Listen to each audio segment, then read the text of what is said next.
welcome to another lecture. This week we will be covering value, space, and perspective. So with value, that's a way that you can create depth and realism in art, as well as contrast. We're going to go over shading and lighting, how the principle of light works, and how it creates a sense of realism in art. We will also go over the rules of linear perspective invented during the Renaissance. We will have a video on Renaissance invention of perspective. There's going to be a video in the modules on tenebrism and how it affects film. There will also be some value studies and some tips and tricks on how to create 3 dimensions on a flat piece of paper. So please enjoy this lecture. Thank you. Space, value, and perspective. So space and value are part of the elements of art. We're not going to cover any principles in this lecture. How to convey a sense of depth in 2D. So we're talking about two-dimensional art. That's on a flat plane. That's a painting, a drawing, sometimes a relief, could be a print. Space is the distance between 2 points or planes. Value is the lightness or darkness in the image. And perspective is the creation of an illusion of depth in a 2D image by using mathematical principles. So that's a mathematical formulas to create a sense that there is space and that things go to a vanishing point. So these are the 3 ways we can create a sense of depth and space. Let's take a look at Rene Magritte's The Treachery of Image, also known as This Is Not a Pipe. This translates right here from French to This Is Not a Pipe. It was painted in 1929. So Magritte is a surrealist. He's known for painting the painting called The Son of Man, which is the painting with the man that has the apple in front of his face. You've probably seen before. Why do you think that Magritte has this title, This Is Not a Pipe, or The Treachery of Images? If you think about it for a second, you may be able to figure it out. But what he's getting at here is oftentimes we confuse the object with the image of the object or the sign of the object. So that's what he's trying to point out to us, and he's making a little fun of us here. How does he make this a convincing illusion of 3 dimensions? Well, a couple of different ways. One of them is that he has shading on it. He has different colors that are reflecting lights from the room. There's a sense that parts of it in dark, parts of it in light, has a highlight, has pretty convincing shadows and gradients on it. He also has this ellipse, which is part of the rules of perspective. When you have a circle, we know that that's circular, but if you're only seeing it from a very narrow angle, it'll appear as a narrow ellipse. So he understands the rules of perspective too. So he uses these 3 different types. Well, he also uses space by putting this pipe on a flat image so that it's pronounced and very obvious to see. So he creates a sense of space. He uses perspective, and he uses contrast, light and dark, to make this a convincing pipe. Chiaroscuro is Italian for light dark, and it's a method of applying values to create the illusion of 3 dimensions. This was invented during the Renaissance, so that's around the 1500s. Leonardo da Vinci utilizes this in the Mona Lisa. As you can see, there is shading on the face itself. There's highlights. You get areas of the face that catch light from the forehead, the brow ridge, the cheeks, the nose, the chin, around the neck here. And then there's areas that are in darkness, and he has slow, gradual transitions between the 2 to create this sense of realism. Before they use this chiaroscuro technique, Duccio uses this for his painting of the Madonna, which is the Mother of Christ. In 1280, especially on the cloth, you can see here that it's very flat. It's just flat lines and shapes put on top of other shapes. So it's more symbolic than illusionistic representation of reality. Even the face, it has a little shading, there's some gradient, but not to the extent of this. There's not the accuracy with the lighting. So this is something that gradually evolved. This will be one of your sketchbook exercises for this week, but it's to shade a sphere, and I'll have more detailed explanation of that in your sketchbook. The basic parts of light are a highlight that hits, a core shadow, and then a reflected light, which bounces light up into here, and then a cast shadow. And the cast shadow is darkest right underneath the sphere and then gradually gets lighter. So that's how light hits an object. And even though this is just a sphere, we can see it in this more complex study of a male nude by Paul Cadmus. When you go in here, you see that each one of these shapes adheres to those rules of light and dark chiaroscuro. Have the highlight here, gradually a core shadow, and then a darker area. Right here is a core shadow running along the bicep. We have reflected light coming up from here, makes it a little bit lighter. Down here is the cast shadow. So every object that exists in 3-dimensional space, we're only able to tell exists, by vision at least, through the way that light hits it, and there's rules to that. Tenebrism is a term derived from the Italian tenebroso, which means darkening and obscuring. It is used to describe a certain type of painting in which significant details such as faces and hands are illuminated by highlights, which are contrasted with a predominantly dark setting. So this would be an example of it right here. We just have shapes carved out by light. It's very dramatic. There's a lot of mystery. In the 1940s and 50s, there was a whole genre of film dedicated to this type of lighting called film noir. They mostly revolve around criminals and detectives, and they take place in shadowy environments. During the Baroque, Caravaggio This is in the 1600s, David with the head of Goliath. And actually, fun fact about this one is this head is actually a self-portrait that Caravaggio did of himself. Goliath is the giant that is slain by David in the Old Testament. So as we see, we got the tenebrism here as he emerges from this dark background, and the chiaroscuro, where we have reflected light, coarse shadow. We have a halftone, and then we have some highlights here in the arm and the face. He also uses it in this painting, The Calling of St. Matthew. That's when Jesus is calling out St. Matthew. We have this darkly lit scene. Only some shapes are visible, some are not. We have to put the pieces together with the rest, with our imagination. We have to fill in the gaps with our imagination. But it creates a heavy sense of drama and mystery, which was something that was common during the Baroque. Oftentimes, if you're doing a portrait and you want to make it look realistic, you can separate the planes of the face into distinct value categories. So you have light coming from this side, the middle will be the darkest, but then you may have a reflected light coming and illuminating the other planes, so forth and so on. But as you see, there's all different planes to the face, and depending on what plane is facing up towards the light, then you can color your values in accordingly. Here's another way. It's an easy way for an artist to quickly understand the composition of an image, is to just sketch in values. You don't need detail. You just need to know what areas of it are dark, what areas of it are light. Another way to create value is through cross-hatching. So this is Michelangelo, head of a satyr, and he uses, this is a pen and ink drawing on paper, and he uses cross-hatching. Cross-hatching is when you use lines thick or thin. So as you can see, these are all just lines that are intersecting. And to create the shadows, he densely crosses the lines. And to create the light, he uses very few lines or no lines. Albach-Dürer also uses this type of cross-hatching. This is a drawing on a blue piece of paper, and he's using like a pencil and black and white and a white pencil to create the different values. But again, you can look, if you look very closely, these are all just lines intersecting, so cross-hatching. Van Gogh uses cross-hatching very masterfully. He has a lot of variety in his lines. You see thicker lines here, thinner lines there.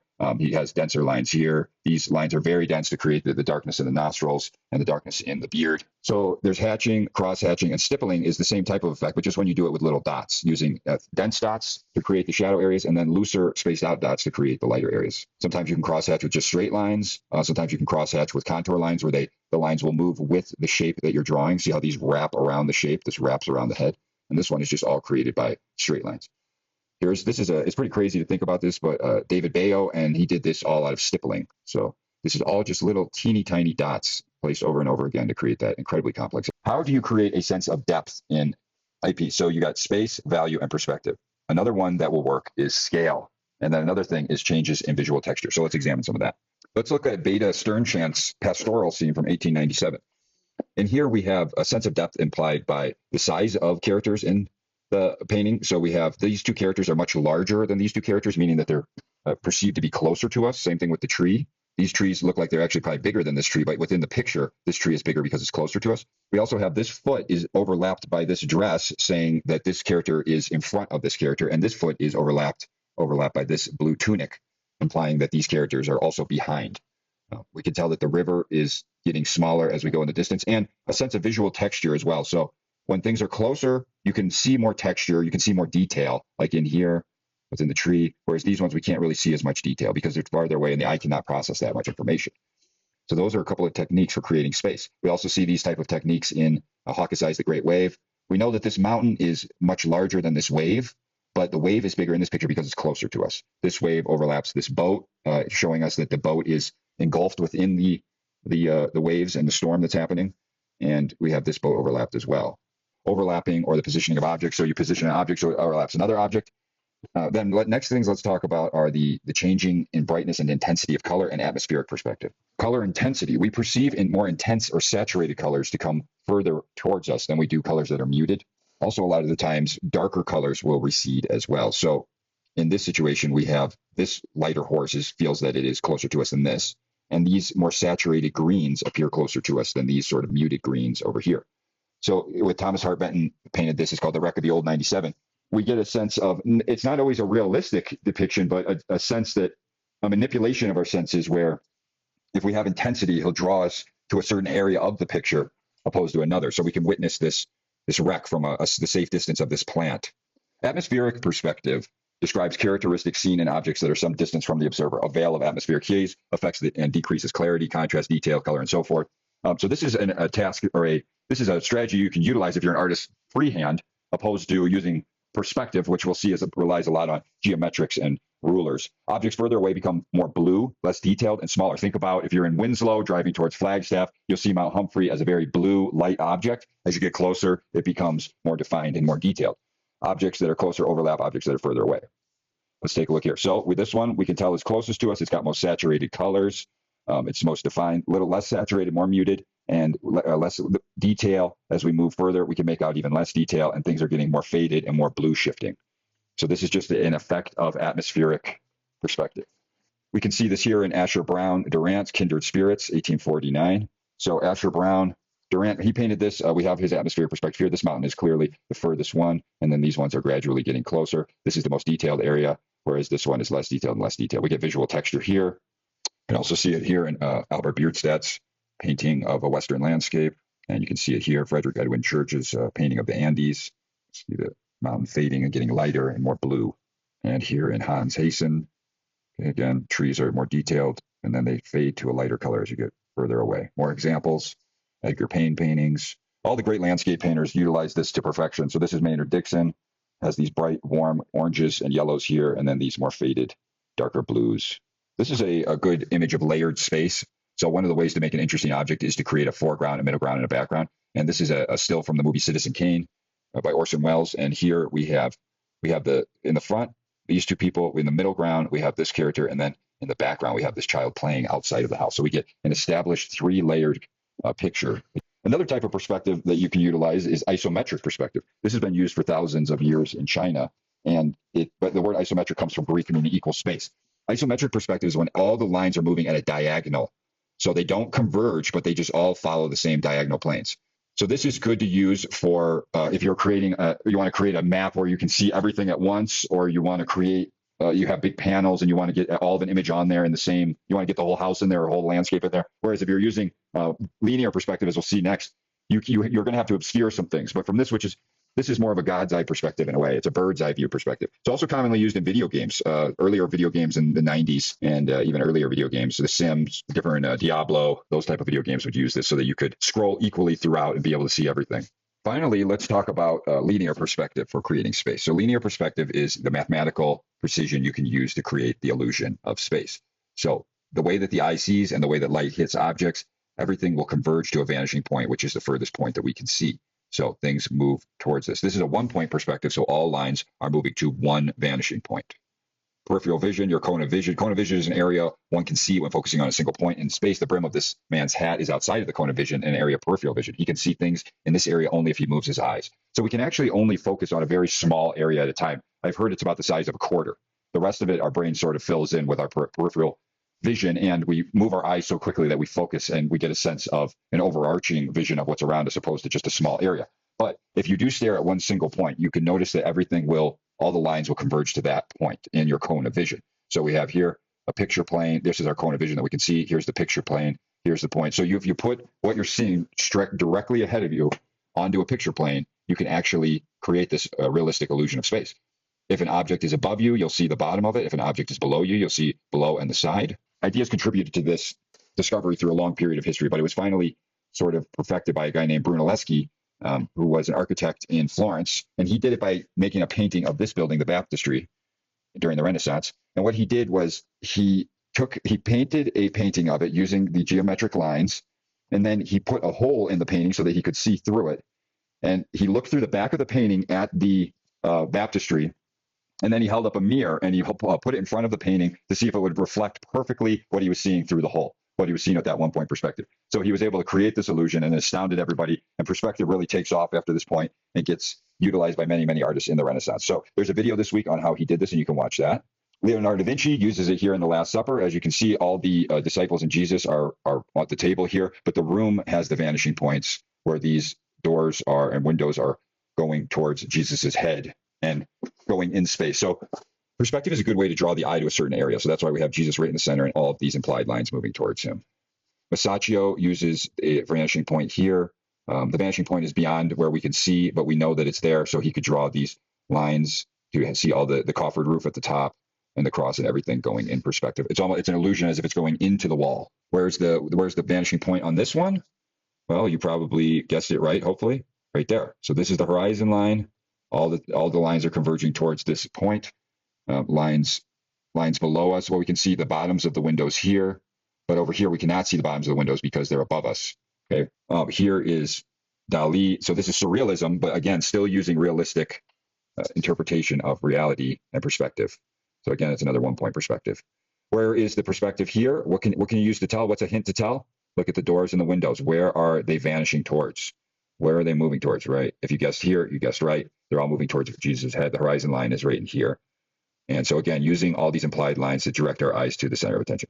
You can have an offset vanishing point. So this is still a 1 point perspective. The vanishing point is just far off to the side instead of in the middle. And then we have 2 point perspective. So instead of everything vanishing to 1 point, we have things vanishing to 2 points. So this is the horizon line here. And where are the 2 vanishing points? One's going here, one's going here. So it gives us this sense of a little bit more interest to look at with our 2 point perspective. So there's one, there's the second one. You see that? And this painting was made by Gustave Caillebotte, and it was a French painting that he wanted to emphasize how much space there was in Paris because they had just torn down all these medieval buildings. So he painted this big open area that they knew modern, contemporary for its time space, and emphasized how nice it was to walk around Paris. Here in Raphael's School of Athens, we have a 2 point perspective. It looks like a 1 point perspective. Everything is moving towards this point, but then there's actually one hint that it's not. You might see it. Do you notice it? Take a look. What is showing us that there's a second vanishing point? So right here, this box. Okay, so this box. This figure is actually modeled after Michelangelo. He sat in to play that character. And the box that he is leaning on is going that way and that way. A lot of times on a 2 point perspective, a vanishing point will be off the page. So you can't even see where it goes. Well, there he is. MC Escher uses 3 point perspective. So this is when objects are moving in 3 different points. So we have one going this way, one going down, and then one going over here. So we got one here, one down. See there, here's the 3 point perspective of Escher. So use 3 point if you have a building that's way, way tall, higher than you, and you can't see the top of it barely, or you're looking really far down on something. 4 point perspective is utilized by Paul Heeson here. And in this one, he has a point going here, a point at the top, a point on each side. So everything sort of warps into almost a fisheye lens style because everything is vanishing towards a point in every direction. Magenta, the lamentation of Christ. So this one is an example of foreshortening. Again, you can use perspective within bodies. So the legs are closer towards us. And even though we know that this is a taller person, we're seeing them compressed because we're looking at them downwards, and the feet and the hands are closer than they should be. You also see this in Dali's painting here, Christ of St. John on the cross. So we get both vulnerability because he's being crucified, but divinity because he's floating above this scene, and he's got this amplified perspective, right? This foreshortening coming down. Trompe-l'oeil is the fool of the eye. So this is painted on a ceiling, trying to create the illusion that there's perspective actually moving out into the world. We have foreshortening on the little cherubs here, the little angels. See, they're compressed in size. And Julian Beaver, he does these chalk drawings, and it looks like a regular drawing, right? But then when you look at it from the side, you see that it only looks like that from that angle because he's taking a picture of it. He's using the rules of perspective to make it look like it is in perspective. But in reality, he has to draw that leg super oblonged for it to be compressed into his photo and look real. Here we go again, is another one where a man is falling. It's a trompe-l'oeil. Looks like he's falling into the ground to a subway system. Fractured space is an alternative type of perspective where you just sort of cut up space and stack it in different ways to create a sense of multiple spaces at once. You can also intentionally violate the rules of perspective, as in De Chirico. This is a piece that has multiple perspectives, so it's an impossible space, a dreamlike or surrealistic space. He created haunting and elusive hallucinations. See, we got a vanishing point here, and then another vanishing point is coming down here. So it would have to have multiple horizon lines. So just a space that is not real, but the artist uses this sense of broken perspective to convey the anxieties and uneasiness that you may see in a dream, which is what surrealists do. Okay, thank you for watching Space, Depth, and Perspective.